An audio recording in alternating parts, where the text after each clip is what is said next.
Do'stim, to'yingni borku shunaqa dahshatga o'tkazamiz borku, mahallaning nomer 1 bo'ladi, tushundingmi? Va ikkita xizmat qilaman. Men to'yxonada bitta bola katta choynakni ko'tarib, choy tashib yurgan bo'ladi-ku, o'sha men bo'laman. Do'stim, baxtli bo'lgin, tushundingmi? Baxtli. Men xizmatdaman. Davay, do'st. Do'stim ham tezroq uylanish kerak edi-da, chunki uni ham baxtli yashashga haqqi yo'q.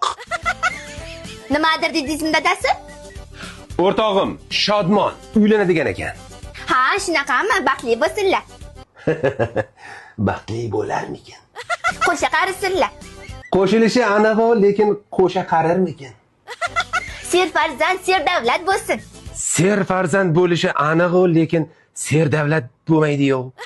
Uvali juvali bo'lishsin. Uvali juvalini bilmadim-u, shu o'rtog'im jo'rmay bo'lib ketmasa bo'ldi-da. Nima unaqa deyapsiz? Tuppa-tuzuk bola-ku. Bola-ku tuppa-tuzuk.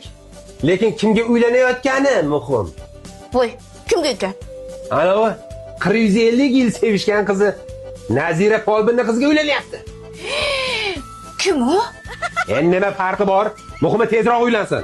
O'sha gap. Uni bir umr baxtli yashashga haqqi yo'q. Ha, mayli.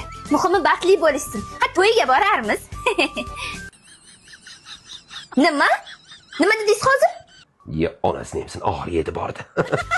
Baxtli, saodatli bo'lsin deyapman-da. Aytdim, choy tashiyman deb. Xizmatdaman, xotin. Endi mana bu nima deysan? Haqiqiy sevgi to'ydan keyin keladi-ku. Men shuni nazarda tutyapman. Mana Ulug'bek Rahmatullayev bir qo'shiqda aytgan-ku. Nima degandi endi u? Ha, to'ygacha sevgi yaxshi bo'lar ekan, to'ydan keyin rasvo bo'lar. Nima deb alchiryapsiz? Endi shunaqa misralar bor edi-da. Endi men yaxshi ko'raman-da akani, Ulug'bek neydi, Rahmatullayevni. Xotin bitta choy damlata. Yo, shoshma, o'zim damlayman, o'zim. Qorayda, hozir.